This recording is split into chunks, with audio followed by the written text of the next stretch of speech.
200 વર્ષથી પણ જૂના અંગ્રેજી સામ્રાજ્યના પાયાને હચમચાવી નાખનાર મીઠાના સત્યાગ્રહ માટે દાંડીની પસંદગી નજીકના કરાડી ગામના લોકોનો મહાત્મા ગાંધીજી સાથે દક્ષિણ આફ્રિકાથી ગરોબો હોવાથી થઈ હતી. ખાસ કરીને બાપુ સત્યાગ્રહ માટે દૂરનું સ્થળ ઈચ્છતા હતા, કારણ વધુથી વધુ લોકોને સ્વરાજ પ્રત્યે જાગૃત કરી શકાય. સાથે જ કરાડી ગામના પાંચા પટેલ મહાત્મા ગાંધીજીની નિકટ હતા, જેને કારણે નવસારીના કરાડી અને આસપાસના ગામોમાં સ્વરાજ માટેની લલક હતી, જેથી મહાત્માએ 1930માં અમદાવાદથી 241 માઇલ દૂર આવેલા દાંડીની મીઠાના સત્યાગ્રહ માટે પસંદગી કરી હતી. મહાત્મા ગાંધીજી દાંડીમાં મીઠાના કાળા કાયદાનો સવિનય ભંગ કર્યા બાદ કરાડી ગામે ઝૂંપડી બાંધી 21 દિવસ સુધી રહ્યા હતા. અહીં રહીને તેમણે આસપાસના ગામોના લોકોને પૂર્ણ સ્વરાજ માટે જાગૃત કર્યા. સાથે જ તાળી અને દેશી દારૂના દૂષણને નાથવા મહિલાઓની ટોળકીઓ બનાવી દારૂબંધી માટે પિકેટિંગ પણ કર્યું હતું. જો કે બાપુએ સત્યાગ્રહને આગળ ધપાવવાની તૈયારી કરતા અંગ્રેજોએ તેમની ધરપકડ કરી હાંસાપોર નજીક ફ્રન્ટિયર મેલ રોકીને બાપુને પૂનાની यरवड़ा जेल में ले गया था. भारत की आजादी का प्रवेश द्वार कहें तो वो है दांडी कूच. साबरमती आश्रम से दांडी तक महात्मा ने 81 यात्रियों के साथ की जो दांडी यात्रा थी, उस यात्रा के बाद अंग्रेजी सल्तनत हिल गई और भारत को 1947 में आजादी प्राप्त हुई. हमारे साथ कराड़ी गांव के बुजुर्ग हैं, उनसे जानना चाहेंगे कि दांडी का चयन कैसे हुआ. और दांडी की पसंदगी उसमें त्रण महत्वना कारण है. उसमें इस विस्तार के जो लोग हैं वो साउथ अफ्रीका में बसते थे. गांधी जब 1893 में एक केस के लिए साउथ अफ्रीका गए, उसी वक्त वो लोग उसको मिले और गांधी ने वहाँ जो रंग भेद का जो कायदा था उसका विरोध किया. वो प्रवृत्ति में वो शामिल था और गांधी जी का जो फिनिक्स आश्रम था उसमें वो ज्वाइन कर था. इसीलिए गांधी रंगे वो रंगाया था. इसीलिए वो उसका मिजाज से, उसकी जो भावना से गांधी जी प्रभावित थे. उसी वक्त गांधी जी ने दांडी की पसंदगी में एक कारण वो है.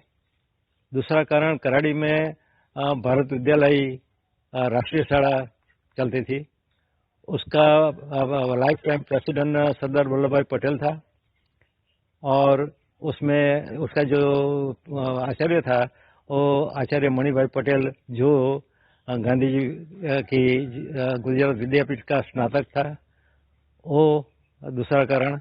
और तीसरा कारण कराड़ी गांव में एक पांचा पटेल का नामना व्यक्ति महानुभाव था, व्यक्ति था. वो गांधी जी के साथ 1923 में नागपुर सत्याग्रह में शामिल था.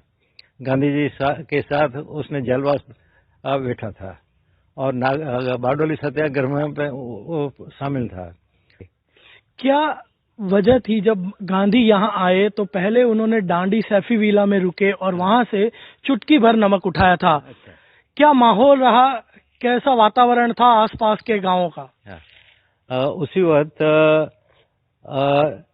3 छावनी क्रिएट करी इस एरिया में, इस रीजन में. वो एक था कराड़ी में, दूसरी 8 में और तीसरी भीमराड में. भीमराड का जो संचालक था वो रामदास गांधी, गांधी जी का पुत्र था. और कराड़ी में जो डॉक्टर त्रिभुवन व्यास था और 8 ની અંદર खीकूभाई नायक था. तो वो और वेडशी से कुछ और लोग आने वाले थे. सारे हिंदुस्तान के इधर आए. तो उसी वक्त का जो माहौल देखा तो गजब का था. दांडी में नमक उठाने के बाद बापू यहाँ पे 21 दिन रहे थे. यहाँ से अंग्रेजों ने उनकी धरपकड़ की थी, मीन्स उनको गिरफ्तार किया था. तो दांडी में जब कराड़ी में जब बापू रहे 21 दिन, तो क्या कार्य किया यहाँ पे? हमने सुना है आसपास के गांवों में वो घूमे थे, तो क्या काम किया यहाँ पे? उन्होंने पिकेटिंग भी की थी। उसमें जो मुख्य जो कारण है उसको धरपकड़ का, वो जो झोपड़ी है उसमें बैठ के गांधी जी ने लॉर्ड इरविंग को लेटर लिखा।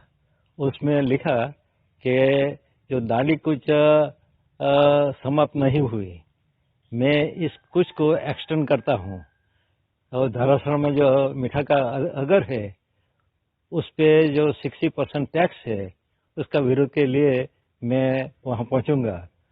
तो ब्रिटिश सरकार के वो कारण से, क्योंकि दांडी यात्रा से सारा हिंदुस्तान में जो जागृति हुई, सारा हिंदुस्तान संगीन एकता से एकत्रित हुए, और जो माहौल था वो पहले कभी हुआ नहीं था।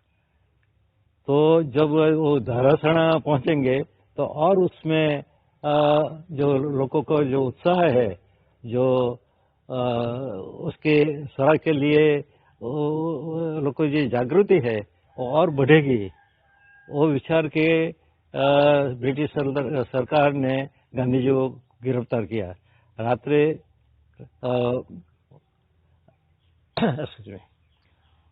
वो लोग उसका वारंट लेके आए पुलिस वाहन में, तो गांधी ने कहा कुछ क्या वारंट है? तो वो पंड्या था, उसने वो बताया कि वारंट है। तो गांधी जी ने कहा आपको जो वादा न हो तो वो मेरे साथ रीड करके बताओ।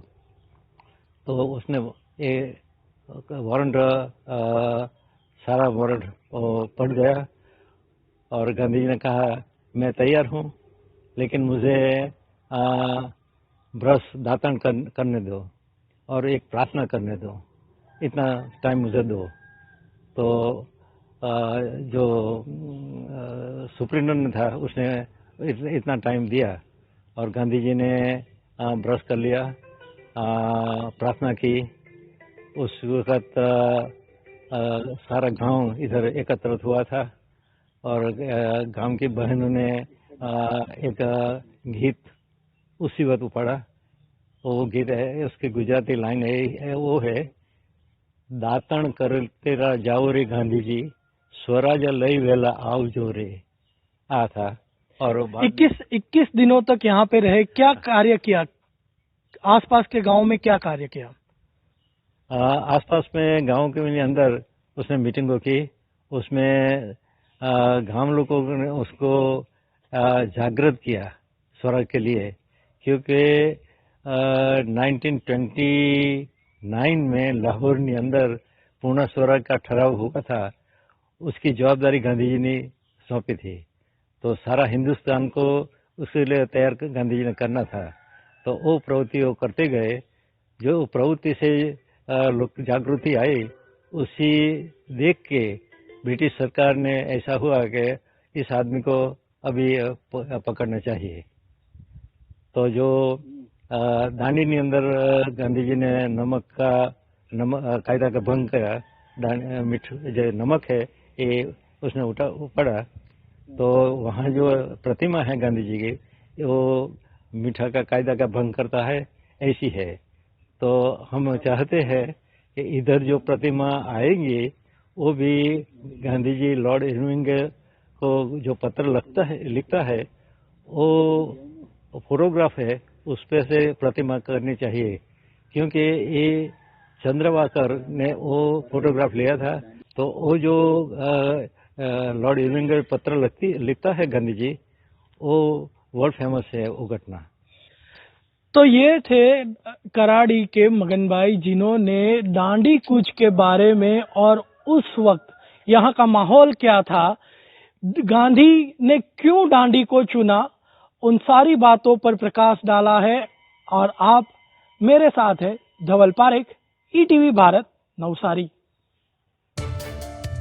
સતત 24 કલાક સમાચાર જોવા માટે ડાઉનલોડ કરો ઈટીવી ભારત એપ।